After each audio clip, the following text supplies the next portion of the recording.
Sir, ಈಗ ವಿನಯ್ ಕುಲಕರ್ಣಿ ಅವ್ರ ಜಾಮೀನು ಸಿಕ್ಕಿದೆ, ಮುಂದೆ ನಿಮ್ಮ ನಿರ್ಧಾರಗಳು ಯಾವ ರೀತಿ ಇರುತ್ತೆ? ನಾವು ಈಗ ವಿಚಾರ ಮಾಡಿದ್ದೀವಿ ರೀ. ನಮ್ಗೆ ವಕೀಲರು ನಮಗೆ ಫೋನ್ ಹಚ್ಚಿ ನಿಮ್ಗೆ ಜಾಮೀನು ಸಿಕ್ಕೈತೆ ಅಂತೇಳಿ ಹೇಳಿದರು. ಅದ್ರ ಪ್ರಕಾರ ನಾನು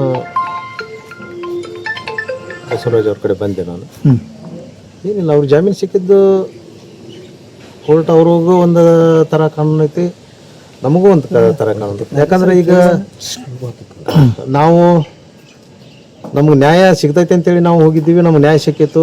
ಈಗ ಅವ್ರು ಅದ್ರ ಪ್ರಕಾರ ಅವ್ರು ಹೈಕೋರ್ಟಿಗೆ ಹೋದಾಗ ಅವ್ರಿಗೆ ಇದು ಸಿಕ್ಕೈತೆ ಅಂತಂದ್ರೆ ನಮಗೂ ಏನು ದೊಡ್ಡದಲ್ಲ. ನಾವು ಸುಪ್ರೀಂ ಕೋರ್ಟ್ ಐತಿ, ನಮಗೂ ಇನ್ನೂ ಚಾನ್ಸ್ ಐತಿ, ನಾವು ಸುಪ್ರೀಂ ಕೋರ್ಟ್ಗೆ ಹೋಗ್ತೀವಿ, ನಾವು ಅಪೀಲ್ ಮಾಡ್ತೀವಿ. ನಿರೀಕ್ಷೆ ಮಾಡಿದ್ರೆ ಹಿಂಗಾಗತ್ತೆ ಅಂತೇಳಿ ನಮ್ಮ ಹಿಂಗೆ ಆಗೋದಿಲ್ಲ, ಆಗ್ತೈತಿ ಅಂತೇಳಿ ನಿರೀಕ್ಷೆ ನಮಗೇನು ಇದ್ದಿದ್ದಿಲ್ಲ.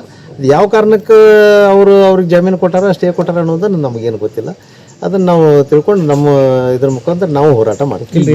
ಫೋನ್ ಮಾಡಿದಾಗ ಏನೇನು ಹೇಳಿದ್ರಿ? ಏನಿಲ್ಲ, ಸ್ಟೇ ಸಿಕ್ಕೈತೆ ಅವ್ರಿಗೆ ಮತ್ತು ಅಂತ ಇಷ್ಟ ಹೇಳಿದರು. ಅದ್ರ ಪ್ರಕಾರ ನಾನು ಬಸವರಾಜ್ ಅವರ ಜೊತೆಗೆ ನಾನು ಇಲ್ಲೇ ಅದೇನು ಮಾಧ್ಯಮದವ್ರು ಎಲ್ಲರೂ ಬಂದಾರ ಅಂತಂದ್ರೆ ನಾನು ಅದರಲ್ಲೇ ಬರ್ತೀನಿ ಅಂತೇಳಿ ನಾನು ಇಲ್ಲಿ ಬಂದೆ. ಹಿಂದಿನ ಈಗ ಆದೇಶನ ರದ್ದು ಮಾಡಿ ಅಮಾನತು ಮಾಡಿ ಈಗ ಮತ್ತೆ ಅವರು ಸ್ಟೇ ನೀಡಿರುವಂಥದ್ದು, ಜಾಮೀನು ನೀಡಿರುವಂಥದ್ದು, ಅದು ಯಾವ ಕಾರಣಕ್ಕೆ ಅವ್ರಿಗೆ ಸ್ಟೇ ಕೊಟ್ಟಾರ, ಜಾಮೀನು ಕೊಟ್ಟಾರ ಅನ್ನೋದು ಗೊತ್ತಿಲ್ಲ.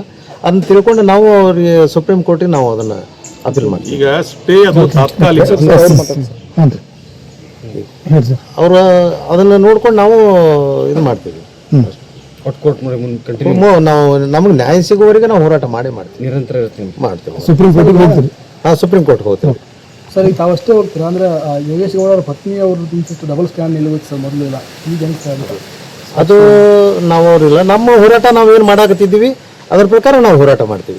ಯೋಗೇಶ್ ಗೌಡ್ರಿ ಅಂತ ನಾವೇನು ಕರೆಕ್ಟ್ ತಗೊಳ್ಳೋದಿಲ್ಲ, ನಮ್ಮ ಹೋರಾಟಕ್ಕೆ ನಾವು ನಿರಂತರ ಹೋರಾಟ ಮಾಡ್ತೀವಿ.